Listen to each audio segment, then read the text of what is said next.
Okay, hello and welcome to MSDynamicsWorld.com's Fall Document Management webcast series. I'm Jason Gumpert from MSDynamicsWorld.com, and I am really happy to have you all with us today for this event. I am also really excited to be joined by Jon Casher of Casher & Associates. Jon is a true expert in project management, process improvement, and document management, and he will be talking with us today. He's also, I should mention, a highly sought-after consultant for vendors and buyers alike in the document management arena, and we are really pleased to have him here to present. We invite you to add your feedback and ask questions throughout Jon's presentation today, and there are a couple ways to do this. First, you can use the Q&A tab that you'll see in the webcast session here on the right side. It's a Q&A block. There's also a chat block where you feel free to share things with us. We're also going to be using hashtag MSDWDocManagement, that's MSDWDOCMGMT, to take questions and comments, and we'll be tweeting from there too. So we'll be sure to leave some time at the end for you to ask your questions and for Jon to take as many as he can. So without further delay, please allow me to welcome Jon Casher. Thanks very much, Jason, and thanks to all of you for participating in this.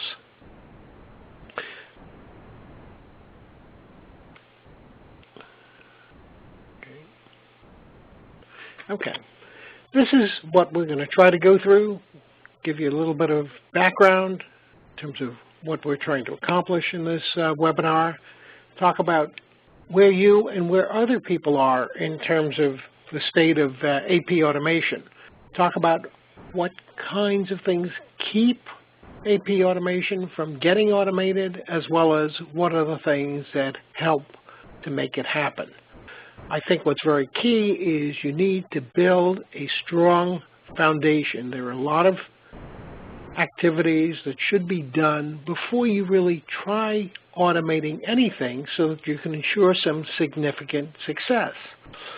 I also want to talk about thinking about what's best and appropriate for you, because best practices for somebody else may not even be feasible in your environment. And then we're going to go through and we're going to talk about what are the things you should do first, what should you do once you've gotten those first couple of things under your belt, and what things to hold off on, and then leave some time at the end for some questions. Okay. I want to talk about automation that other people are doing. We're going to ask you some questions. Identify those barriers. What are the tools that you need to build the solid foundation? How do you decide what to do first? What are the criteria that you should use? And how to get projects approved and successfully implement them. This is a little bit of background on me. I'm going to skip over this one. On the last slide, I have some contact info if you want to find out more, if you want a copy of the presentation. In terms of your current state of automation, I'd like to get a sense from those of you who are on the call, what best describes your current state of AP automation? So we have a polling question, and the poll will be opened to ask you which best describes where you currently are. Are you highly automated? Do you know what you need to do next? Do you know Jon, we're having a little technical. Sorry to jump in there. We're having a little technical issue with the polling. If people want to maybe chime in the chat area and offer their suggestions there for the moment, that'd probably be best. Okay. Basically, like to get a sense of, hey, you know, everything is great, or are you at the extreme where you really hung up, you don't know what to do, and you're looking for some direction? Well, we're trying to get some answers in. A lot of people said, you know, this kind of describes my process. It's a little bit of everything, kind of jury-rigged, the Rube Goldberg contraption, that things get passed from here to there and everywhere and so on. So we're getting a little bit of a sense that a bunch of people are really at that number 5 level. They're really looking for, you know, direction. In fact, a majority of the people are basically saying, hey, that's where we're at. We need to know what to do next. We need to know what to do first. And we also need to figure out how to get from where we are to where we want to be and where we need to be. Okay, instead of waiting for more of the responses, let's talk about what other people have said. This is from a survey that was done actually about a year ago, and I've worked with IOFM for many years. These are various types of automation, and a lot of people say, this is what I'm using today. These are the kinds of things that I expect to implement. The survey actually breaks it down even finer than within 3 years. But I think one of the things that's very important is when you look at these statistics, there's a big difference between whether I have the capability of doing something versus I really have widespread adoption. And the classic example that I would like to bring up is the one that has the highest rate of adoption, which is pay via automated clearinghouse. 72% of people say they're already doing it. But if you ask a different question, which is, what percentage of your payments are made via ACH versus what percentage of your payments are still made with paper check, it turns out paper checks are still more than 60% of all payments are made that way. So there's a big difference between capable of doing something and actually widespread use. There are lots of other surveys. These are some of those that I'm familiar with and in some cases participated in some cases helped design. But there are some caveats. None of these surveys really have a large number of participants. So you want to be careful about how you interpret the results. The other is you can ask the same question and two people might have a difference of opinion as to what is actually being asked. And then statistically, sometimes these numbers are plus or minus 10%. That's a pretty big swing. And one of the flaws that I've seen in almost all of the studies is they oftentimes draw conclusions based on industry or company size. Well, if you have 400 participants and you're trying to talk about how many in a particular industry's practices or particular size, of whether it's a small, medium-sized, large, or enormous-sized company, you have to be very careful. I was reading one study, and I did a little bit of arithmetic and found out that they were drawing conclusions based on the fact that 3 companies in one industry had reported. Well, it's an industry with thousands of companies, so I'm not sure that those numbers were very meaningful. Okay, let's talk about what are the things that help you make things happen and what are the things that keep you from having them happen. The biggest problem in many cases is nobody's put together a business case. You haven't justified why it is that you want to do this kind of automation. Another is you don't have a sponsor, a senior executive in your company who says, I'm going to push this project. I think this is an important thing to do. You don't have the resources. Maybe it's you don't have people. I've never been in an AP department that was overstaffed. So maybe you don't have any people who can spend time to make this happen. Maybe it's an issue of money, and maybe it's an issue of you don't have the technology. It might be that, oh, it's going to take too long, or, gee, we have to do this before we get started on this project, or I'm not sure whether we should do this first. And then, of course, the issues of not just can't decide what to do, but can't decide the sequence of doing things. Sometimes people get hung up on, I can't find that perfect solution. Well, guess what? There isn't one perfect solution, so that you really oftentimes have to decide what you're going to do and what you're not going to do. Maybe this is where you'd like to be, but you can't necessarily accomplish all of them. Sometimes the issue is, I can't decide who to use. There are so many people out there with different possible solutions, so I'm not sure which one to select or which one to avoid. One of the big issues is people are afraid of change. They're afraid of screwing up. So there's both reluctance to change within AP, within companies in general, as well as people are afraid of failure. Now let's look at the other side. Those are the barriers. Now let's see what helps you make things happen. Number one is somebody in senior management comes down with an edict and says, we shall do this. All employee expense reports are supposed to be submitted electronically, or some other type of mandate from senior management. In many cases, it's laws and regulations that you must report this.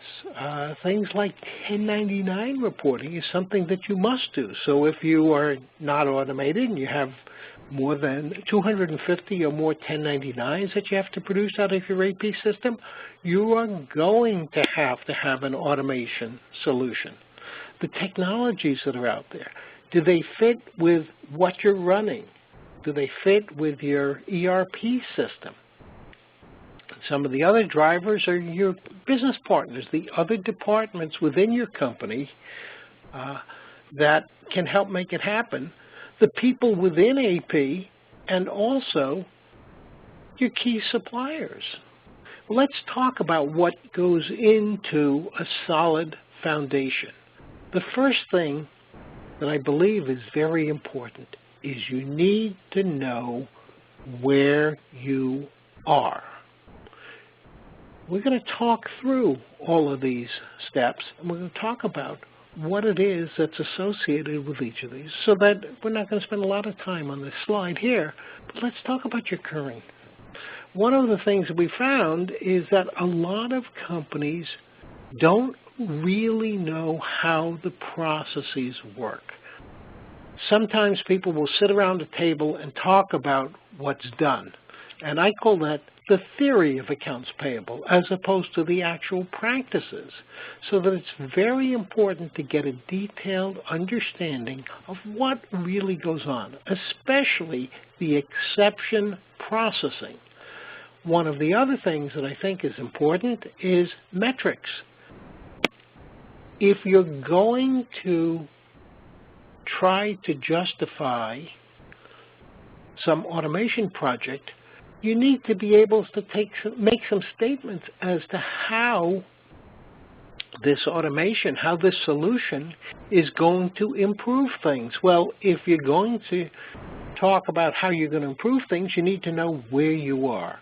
You need some baseline metrics, such as what are our current costs?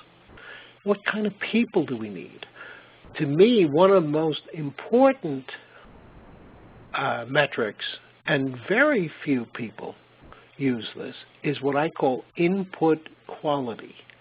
And the reason that input quality is really important is if you get transactions that come into AP and you can't process them, it's missing some information, there's some exceptions, there's something wrong.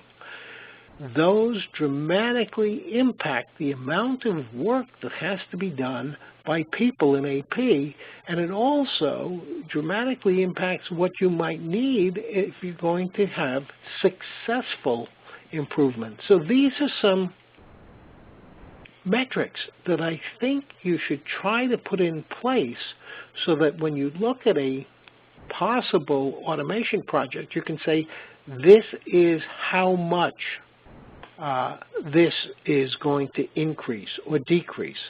Input timeliness. In a lot of cases, it's not how long it takes to process the transaction within AP, it's how long does it take to get the transaction to accounts payable. It takes 40 days to get it to AP. It only takes 3 or 4 days for AP to do the actual processing. So you want to understand, are invoices arriving on time? You know, just because the invoice date says that it was yesterday or a week ago, how long did it take to get to AP? And then actually some metrics in terms of mistakes that are actually made within AP? And what's the dollar impact in some cases of some of these errors?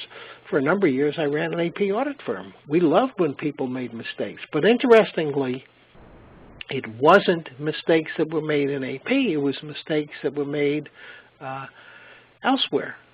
For example, duplicate payments. AP gets blamed for making duplicate payments, but in fact, the duplicate payments are typically made because two different requests to make a payment are sent down to AP. And by the way, oftentimes it's the same person who approved both. So these are some of the things that you need to get a good understanding of, and we could spend an entire webinar just on those things. The next thing you need to do is you need to understand who has to be involved in the decision process in terms of getting this automation project off the ground. These, I believe, are the parties who you want to think about. And you want to make sure that you understand who, and maybe it's more than one, who are the decision makers, or who is the decision maker? Who are the people who should be involved, and who are the buying influences? And which people are potentially barriers to actually getting the project approved? Because you want to make sure that you address the concerns and needs of the people that fall into the category of barrier. And by the way, the same person might fall into more than one place. You want to understand how you should be using the technology. In some cases, you may say, oh, within my ERP or financial accounting system, it has the capability of doing it. Maybe it already has an automated workflow facility.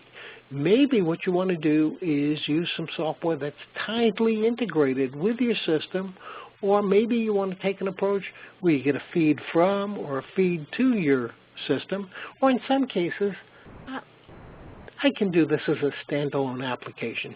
So these are 4 different ways that various companies that provide solutions, what I call the solution providers, you want to understand which one of these approaches are they using and what's best and appropriate for you. You want to make sure that you understand the goals that senior management has and what you yourself might have for accounts payable. Survey after survey, and some of the surveys go back 30 and 40 years even. What's the top goal? Cut costs. Do it with fewer people. Do it faster. And by the way, make sure you got a good handle on what our cash flow is, because that's what's really important to the company. Other things that we've seen as goals mentioned in surveys are, we've had a few fiascos, so we really want to make sure that you use the right technology and you use it effectively, and also install it quickly without a lot of pulling of hairs and an awful lot of late nights, so improve the deployment of it. Again, cash flow. And then, by the way, AP, I realize that it's purchasing who oftentimes worries about spend management, but you have a lot of the data, so you should get involved with it as well. And lastly is the issue of compliance, both company policy requirements as well as laws and regulations.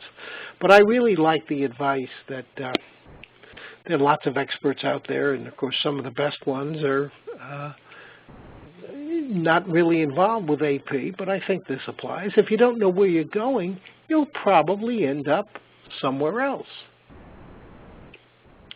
From that same survey that I mentioned earlier, look at the numbers, and in particular, look at the numbers on the bottom half of the slide. The things that come up over and over and over. Reduce costs is almost 80% of the time is among one of the top goals of AP departments. Why? Because the pressure from senior management. Doing it faster, doing it quicker, also very often. We want to do it accurately. We want to make sure that we have good controls. We want to make sure that we're in compliance. Typically, this is referring to policy compliance. Was there a PO if the invoice was supposed to be against the PO? Are these within the expense guidelines that we've set up for employees? I'm glad to see that improving customer service is a goal, because for many years this has not been on anybody's radar.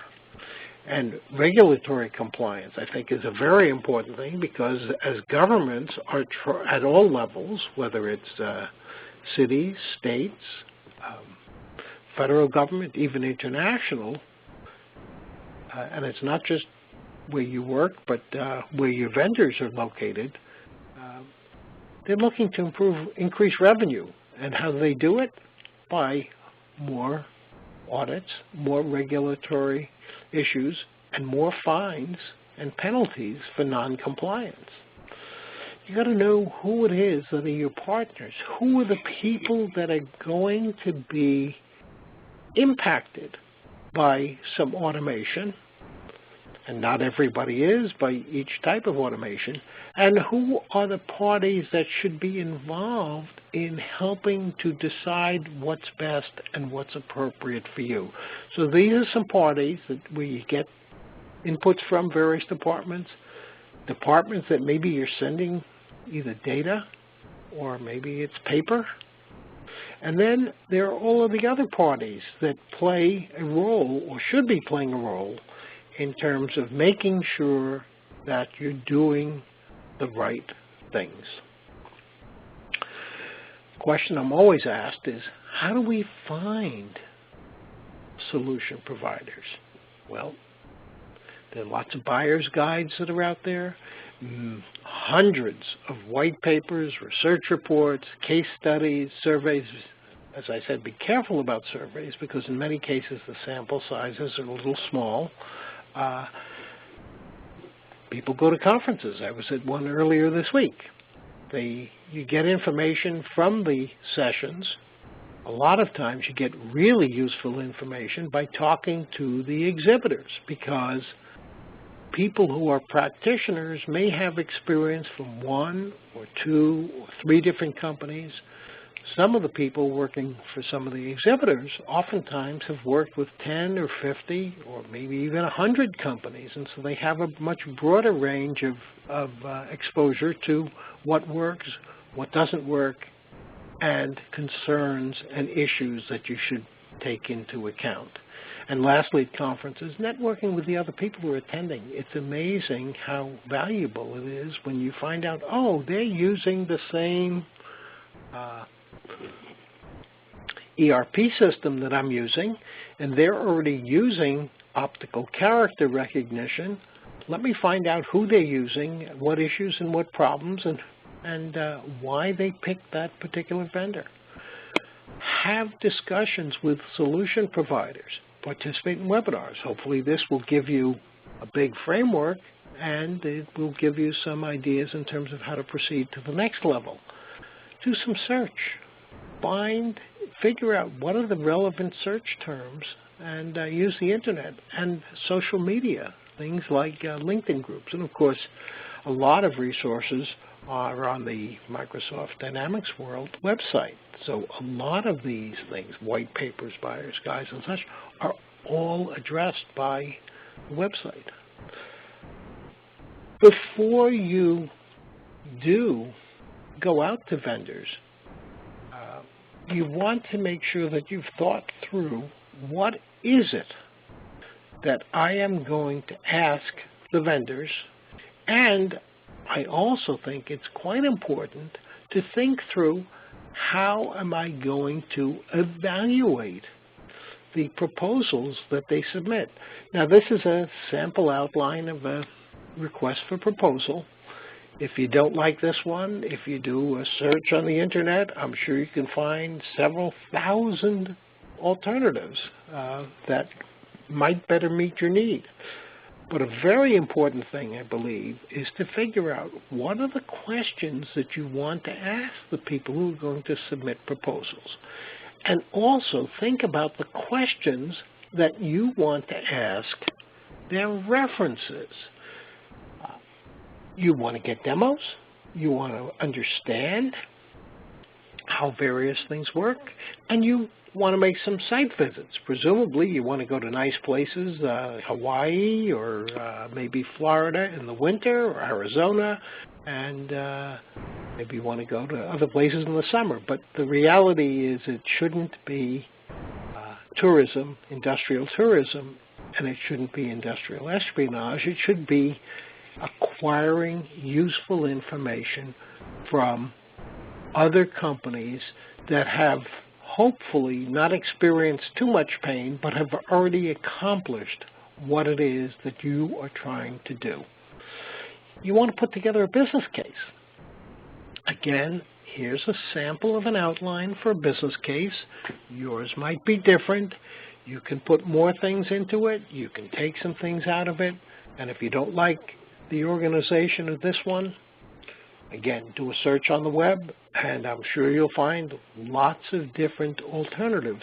These are the kinds of topics that I think should be included in a business case. But that's my opinion. It's worked. I've been on both sides, both as a buyer and a provider of services, and I have found this as a useful approach. Sometimes some things are more important. Sometimes some of the topics are less important. Project management is a skill that I believe is really critical and oftentimes overlooked. The staffing of a project has a significant impact on whether or not the project will be successful and whether or not the project will be done on time, close to on time, in budget or close to budget, and whether you're going to get the needed and expected results. So just like earlier we talked about metrics in terms of where you are, in terms of your AP operation, you also want to have some metrics for a project. I am amazed how many times I talk to people, well, where's your project schedule? Oh, well, it's not a big project. It won't take that long. You come back, how long is not that long? Is it a month? Is it a week? Is it a day? What is it that you're trying to accomplish? And how are you going to know whether you're on track, whether you're ahead, or whether you're behind? And by the way, if you're on track, you're probably behind because there are going to be unexpected events that are going to happen that will cause some slippage. Do some status reporting. It doesn't have to be complicated. Maybe it's weekly. I think that's a good time period for most projects. What'd you do last week? What are you going to do next week? What happened that or didn't happen so that we've deviated from what we expected? And are there any key actions or decisions that we need to have made? Because these can dramatically impact whether or not you're going to be successful. All right, let's talk about what's best and what's appropriate for you. Here's a bunch of alternatives. I'm not going to go through all of these, but these are some things from the survey that we talked about earlier that were identified as some automation alternatives. The first thing I think you need to do is decide, how am I going to assess what to do and whether I should be doing this at all? And I think that there are some one-time concerns and issues, and there are some ongoing concerns and issues that you need to be worrying about. A lot of times people only look at the cost impact. What's it going to cost to implement this?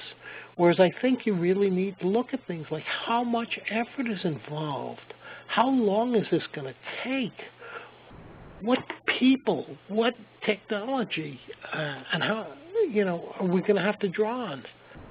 What is the risk of doing this? What if it fails? Is this going to have major black eye, or is this something that, well, it's really largely invisible and we can easily recover if it fails? And are there any other things that are unique to what it is that we're trying to do, unique to the way our company works, so that we can include these in our impact, in terms of one-time impact. And then on an ongoing basis, we talked about metrics in terms of where you are today and where you're going to be. How is this automation going to impact our ongoing costs? If you have some good metrics up front in terms of where you are, you should be able to then assess where it is. And up front, come up with an estimate or an expectation of how this automation is going to impact our ongoing cost.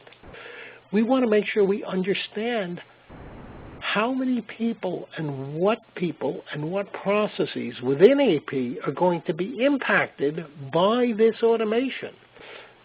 Some of the kinds of automation that can be done impact very few people in AP, and some of them impact everyone in AP. Similarly, you want to look outside of AP. You want to look outside and you want to understand how many people outside of AP is going to impact people in purchasing. It's going to impact end users. And you might even add to this list, is it going to impact our vendors, our strategic suppliers, and other suppliers? How's it going to impact productivity? How much is it going to impact how long the cycle time, how long it takes to get an invoice to AP and how long it takes to get an invoice through AP? Is it going to impact cash flow? Is it going to enhance our controls? Is it going to require additional controls? And are there any other things that are unique to this particular automation that we should be worrying about and considering? Now let's talk about what to do first. These, I believe, are some of the key criteria that should be used in terms of deciding what you want to do first. I think you should pick projects that are inexpensive. They don't require a lot of effort. They can be done quickly with fairly few people, and that they are very low risk. That is, if the project does not succeed, that it doesn't have a dramatic impact on AP in terms of what it does and what it does to people outside of AP. One of the things that I think is very important about what to do first is you should undertake projects that will enhance the project skills of the people who are involved in the project. Because in many cases, people might have good understanding of process, good understanding of what's going on within accounts payable, but they may not have good project management skills. And maybe that's part of what you want to develop and enhance by taking on some simple or fairly simple, straightforward projects. In terms of deciding what to do first, I don't think you should worry about how it's going to impact the ongoing costs, because I think that in most cases it'll have very little impact. You want to pick projects that will have very impact and change what people do in AP, very few people in AP, and hopefully not impact in any visible way people who are outside of AP. And I think, these others are pretty self-explanatory. So now let's talk about some other things. Come up with a list. Take that list of approximately 20 applications, decide what do you already have in place, what's available, get some inputs from some of your key business partners in terms of what they think is important to do, and filter it out. Look at things like your company strategy. Is this something that is consistent with your company strategy and policies? Or maybe that's not important. What are the skills that we have within our organization and within our company, and what skills are missing? Because we don't want to pick a project that is going to stretch the capabilities of people too much. You also want to make sure that it's something that you can start with a pilot, because after you do it, you may discover that, what we thought would work universally doesn't work very well. And we're going to go through an example of that a little bit later when we talk about specific things that projects that I believe you should do first. A very important component of deciding what to do first is picking projects that can be done quickly, deliver measurable results. Doesn't have to be a huge saving, but that it shows that we know how to do automation projects. We get stuff done. We get it done on time or close to on time. Because once you have a track record for delivering results on small, simple projects, you'll be given the opportunity to tackle bigger projects. It will be much easier to get that next project approved if you, in fact, show that you were able to deliver it on time. You want to improve the skills of your project team. When I ran a software company, which is the first company I started, every project, we set personal goals for each person on the project team. And the other thing is we often realized that there were skills that none of the people that were initially set to be on that project had those skills. So we went around the company and figured out who might possibly be a mentor or who might be able to contribute part-time, or maybe we need to bring in somebody else who had some other skills. These are some things that are very important, I believe, in helping you decide what to do first. Now, these are 4 projects that I believe are really the right place to start. And let's talk a little bit about why. Back-end imaging. There are very few people in your company who are typically involved with filing the paper. If you change and eliminate paper at the back end by saying, I'm going to put it in a repository, a document management system, very few people jobs are going to be changed, and it can oftentimes be largely invisible to people outside of accounts payable. So I think in many cases, it's a very good place to start. It's very inexpensive. It is a heck of a lot easier to do that than put in front-end imaging and workflow or automated electronic invoices. I've seen so many companies have had their top goal, we want to do electronic invoicing.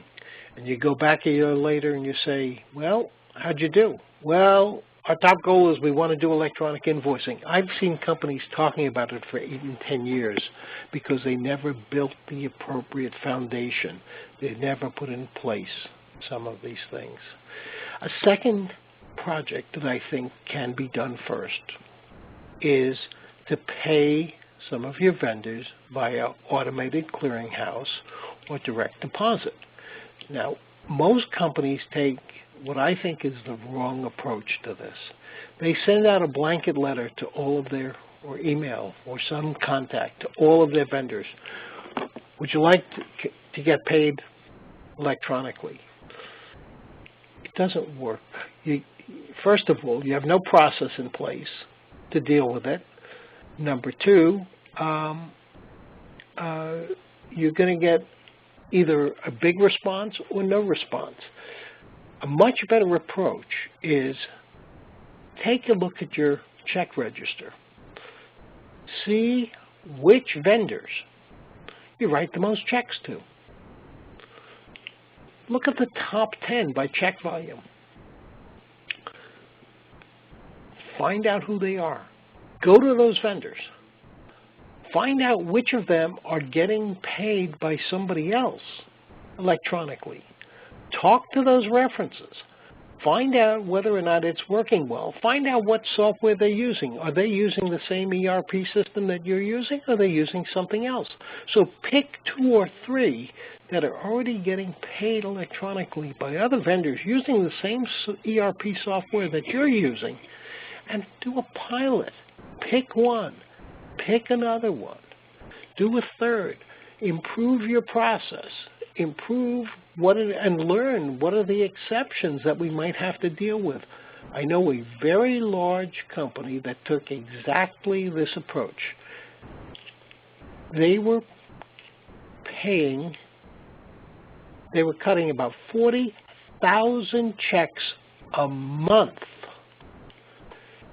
After 6 months, they had 8 or 9 vendors getting paid via ACH.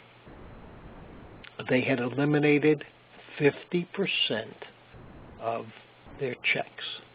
At the end of the year, they had about 100 of their existing vendors on getting paid electronically, as well as all of the new vendors. They tried to encourage them to get paid via ACH.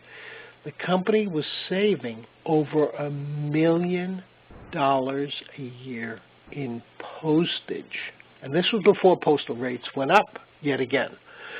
So it was a very sensible approach. And what happened is, by taking and doing a pilot, working out the kinks, working out the exception processing, they were able to get a very good, very effective process in place. Another project that I think can be done first is put up a little information portal. Put your AP policies, and maybe your purchasing policies as well, online, internally. Build a little website. It's not very hard to do. The hardest part is making sure that you have good policies and that they are well documented. And if you don't have policies and you're looking for a resource, almost any university website will give you lots of useful info in terms of what they have as policies online. So that's a good place to start. E-procurement. Start with 1 or 2 departments. And possibly, I realize this is not AP automation, but it turns out that if you look at the procure-to-pay process, it starts with buying and getting people familiar with using online systems and online tools to order, to place, put in requisitions, to place orders is a very good way of then migrating to some of the back-end automation to automate the procure-to-pay process. Alrighty, I don't know if we have the, Jason, I don't know if we have the polls working, but if we do, I would certainly like to try and find out which have you already done. Are you the poll is open now. Back-end? Are you doing back-end imaging? Are you paying via ACH? Do you have a basic information portal in place? And are you doing e-procurement? So check all of those that apply. We'd like to be able to share the results with everyone. We've got a few more that are still in progress, and then we'll close it out in maybe about another 15 seconds. And then we'll share the results with everybody. And of course, after we talk about this, we're going to talk about what to do next. Okay, the results should be up. Okay. Do you have some percentages? Because I don't see them on my screen. Yeah, okay. Sorry about that. So the most popular for sure is pay via automated clearinghouse, ACH or direct deposit. And then there's votes about for... what percent of those? So 19% voted for that, and then there's 5% each for basic information portal and e-procurement. Okay. Okay. What about back-end imaging? 0 votes for back-end imaging. 0. Wow. Okay. Yeah. Interesting. I could... All righty. Well, then so nobody has done back-end imaging. Well, you know, I think this is one of the key things, and of course I'm sure that the vendors, which are you going to do first? If you're not already done one of these, same questions. Okay, let me bring that one up. I should say. What is it that you're going to do first? Are you going to, since nobody is currently doing back-end imaging, are you going to? If you're not already doing ACH, are you going to? Is that the next thing? Are you going to put in place a portal? Are you going to do some e-procurement? Or are you going to do something else? So we got a couple people finishing up here. Pick one. All righty. And 5 more seconds and we'll close this out, so get your vote in. Okay. All right. John, this one's going to take about another 10 seconds before the results are ready. Okay. Okay. But I can tell you, I can just see a preview here. So 29% voted for back-end imaging. That was the top vote getter, followed by ACH direct deposit, and e-procurement was got 1 vote. Okay. Okay. Well, I think that's kind of interesting to see that at least people are realizing that imaging is something that if you're not doing it, and it sounds like a lot of you aren't, you really should. And it is really easy to do. So 29%, 14% for pay via ACH.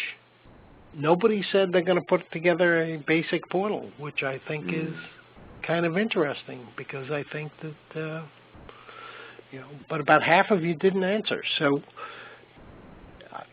either you're confused or, but anyway, let's go on and let's talk about what to do next. Once you've done that back-end imaging or one of these other projects, let's talk about what you can and do next. John, maybe jump in with one question. I don't know if this you want to save till later, but someone's asking for more of a definition of e-procurement. Well, to me, e-procurement might be doing something as simple as I am going to allow people to order from an online catalog, so that I might allow my vendors to I might allow my employees to go in and order from an online catalog, and maybe what I do is I discover that, gee, my highest volume vendors that are low dollar risk and such, because it tends to be inexpensive things, I'm going to allow people to order office supplies from our office supply vendor. And what you can typically do is go to your office supply vendor and say, office supply vendor, I would like you to set up what I'll call a private catalog, not everything that you offer to any of your customers, but set up a private catalog that will allow people within our company to place orders with you and then be able to get stuff delivered directly to their desk. And what I like about doing things like e-procurement early on, and same thing with doing things like paying vendors electronically, is it begins to develop a stronger relationship between accounts payable and the vendors.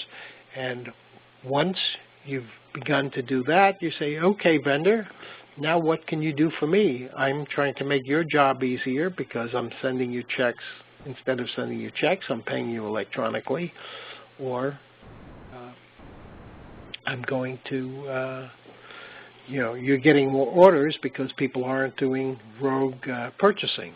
So hopefully I've explained at least one definition of e-procurement. I'm sure that if you talk with 10 people, you might get 3 or 4 different variations on that in terms of what's meant by e-procurement. By the way, the technology for doing e-procurement has been around for over 20 years, almost 25 years. So that these are mature technologies. This is not brain surgery. This is not really complex and difficult. Now, here are some of the things that I think can and should be done next. Front-end imaging. and workflow. I think first it should be done within accounts payable, because one of the things about automated workflow is you need to have rules. And rules, really, it's real easy to deal with a situation where everything is clean, no exception processing. But where the rules break down is when you have exceptions. So if you first start by doing it with an AP and then expand it to purchasing, and then maybe one or two of your key business partners, departments that are external to AP and purchasing, you will get a much better solution. I was at a company about a year and a half ago where they had put in automated workflow. And the IT people had said, oh, this is going to be great. You walked into the AP department, and they had front-end imaging. I have never seen so much paper in a company that was that size, because people were printing out all kinds of stuff because the workflow didn't work. They had a 3-month backlog. They were on credit hold from a lot of vendors because things were so screwed up. But these are some of the other things that you can do next. Front-end imaging. Send your remittance advices to vendors by email. And possibly put in place a web portal so that vendors can find out what's the status of the payment. Because that's what vendors want to know. When am I going to get paid? Eliminate the calls to AP.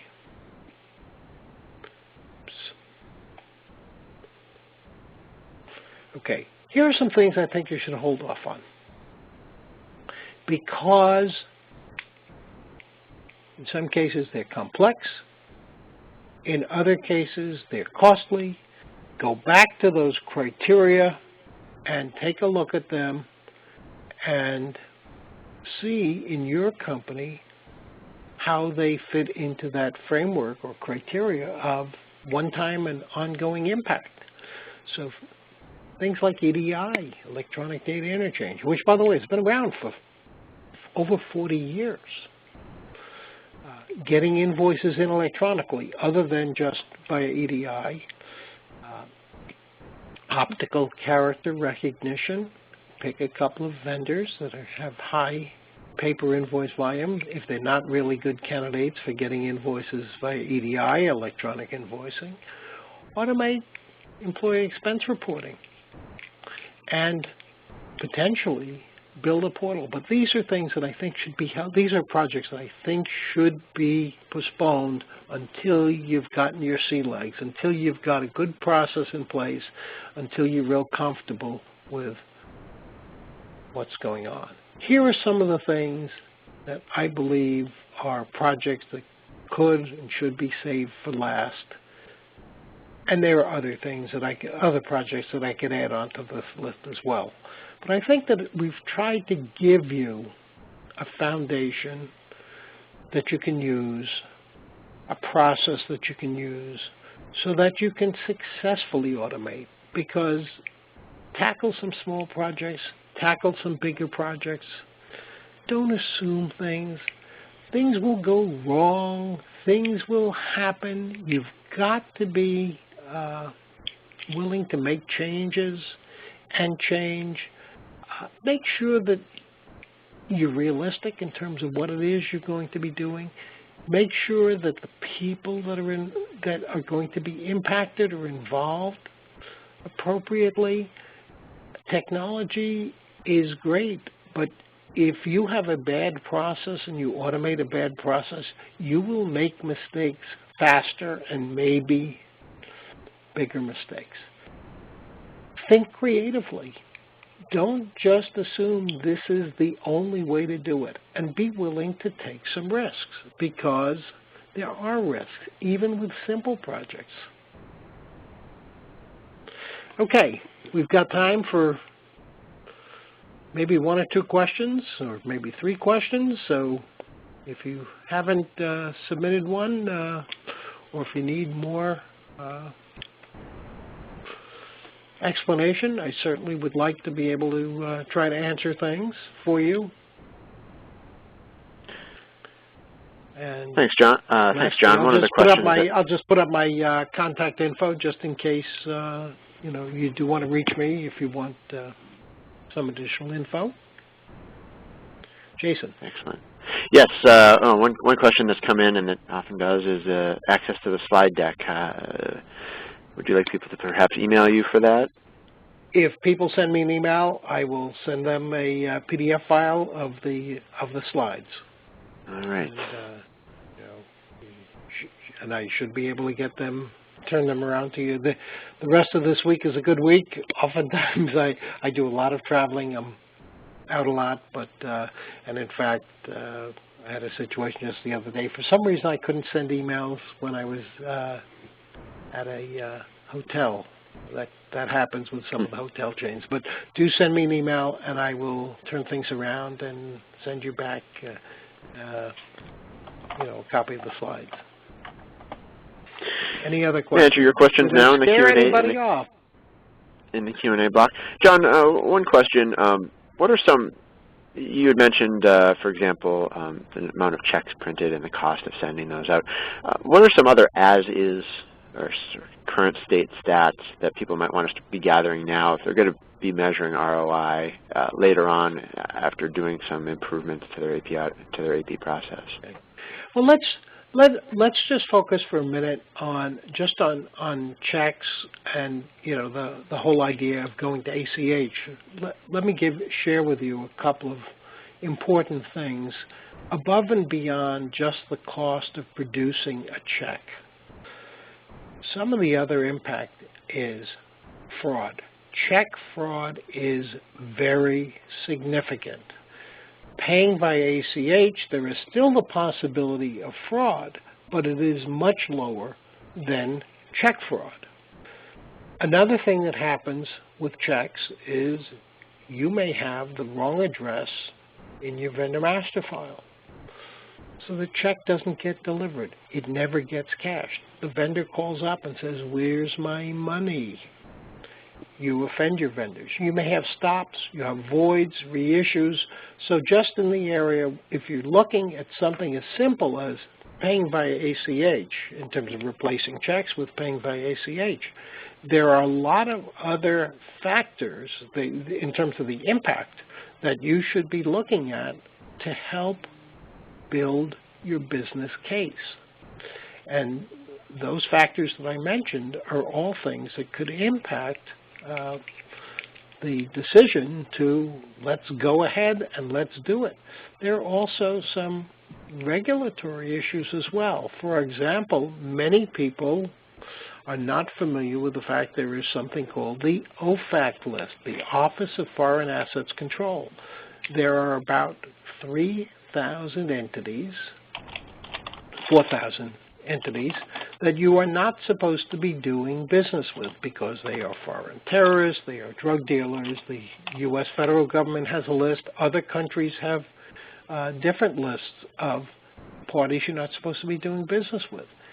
If you're paying via ACH, one of the nice things is your bank, because banks are a key target, will be checking the OFAC list to make sure that you're not making payments. Another thing that is totally unrelated to that, but is in general something that surprises me, is how few companies have any metrics within AP. I've seen surveys where it's anywhere between 40 and 60% of AP departments have no metrics. If you don't know where you are, you're never going to get to where you want to be. You're never going to get to where you need to be. So it's going to be very hard to justify any project if you don't have good metrics. You don't need a lot. You shouldn't be drowning and spending more time calculating or determining where you are than it takes to do the processing. So you really want a good balance between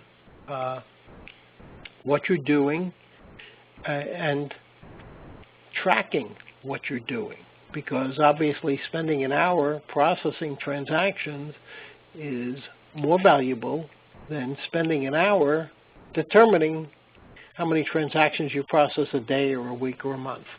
So those are some areas where I think you should be thinking of doing things, and you should be focusing some effort. I see we have another question about, do you see international standards for data exchange becoming widely used? It's very interesting. I was at a conference earlier this week, and there are certain countries that are so far ahead of us here in the U.S. Brazil is absolutely the world leader in setting of standards so that people can exchange data electronically. Brazil is probably in the lead worldwide in terms of electronic invoicing. I think standards are critical. There is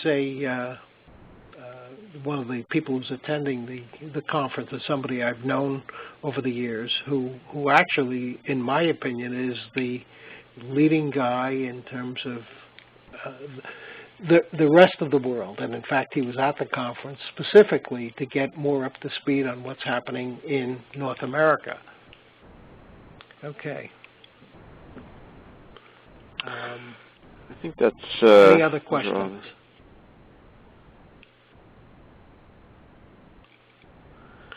But final there call are here. Different standards in different countries. All right. Well, I think we can wrap it up at this point then if there's no other questions. So, Jon Casher, thanks so much for joining us today. Thanks very much, Jason. Thanks for attending. We've recorded the session and it will be available on demand. And now I do actually want to